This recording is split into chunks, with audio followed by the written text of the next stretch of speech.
தேவனே, இன்று என்னை உருமாற்றும். மே மாதம் 23ஆம் தேதி. ஜெபமின்மை, உதவியின்மை.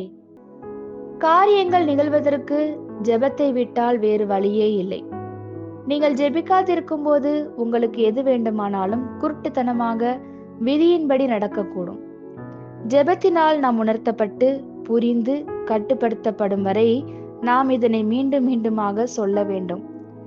ஜெபம் இல்லாமல் தேவனிடத்திலிருந்து நமக்கு எந்த ஒரு உதவியும் கிடைக்காது என்பதை நாம் நமது அறிவுக்கு அப்பாற்பட்டு உணர்ந்திருப்பது அவசியம். ஜெபிக்காத எந்த ஒரு மனிதனும் முட்டாள்தனமாக தேவனுடைய ஒத்தாசையை மறுதலிக்கிறான். அவன் உதவி பெற போவதில்லை, அவனால் உதவி பெற முடியாது. தேவனிடத்தில் ஜெபிக்காமல் எந்த ஒரு பதிலையும் நாம் பெற முடியாது என்பது நம் இருதயங்களின் ஆழங்களில் கூட தொனித்துக் கொண்டிருக்கட்டும்.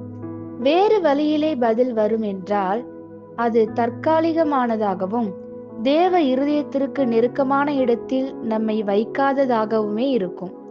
இதைவிட பெரிய இழப்பு, நஷ்டம் நமக்கு உண்டோ? ஜெபம் இல்லாமல் நாம் ஒன்றுமே செய்யாத அளவுக்கு ஜெபத்தை குறித்த உபதேசத்தினால் நாம் மூளை சலவை செய்யப்பட வேண்டும். ஜெபம் நம்மை தேவனை சார்ந்து கொள்ள செய்வதனால் நம்மை பாதுகாப்பான இடத்தில் வைக்கிறது. நாம் ஜெபிக்கும் போது ஒருபோதும் தேவன் இல்லாமல் எங்கும் அசைய மாட்டோம். தேவன் அசையாத எந்த இடத்தையும் நோக்கி நாம் அசைய மாட்டோம். ஜெபத்தின் முக்கியத்துவத்தை குறித்து ஒரு பயத்தை பிறப்பிக்கும்படி நாம் தேவனிடம் கேட்க வேண்டும். நம் சரீர உடலுக்கு காற்றும் நீரும் வேண்டியதைப் போல ஜெபத்தை உணர நமக்கு பரலோக உதவி தேவை. நாம் எப்பொழுதும் ஜெபத்தின் மூலம் தேவனை முழுமையாக சார்ந்து கொள்ள கற்றுக்கொள்ளும் வரை தேவன் சிச்சையின் மூலம் நம்மை ஒழுங்குபடுத்தும்படி தேவனிடம் சொல்லும் அளவிற்கு நமக்கு தைரியம் தேவை. பரிசுத்தவான்கள் இப்படித்தான் உருவாக்கப்பட்டிருக்கிறார்கள். ஆமேன். இந்த வார்த்தைகளினால் நீங்கள் ஆசீர்வதிக்கப்பட்டீர்கள் என்று நாங்கள் நம்புகிறோம்.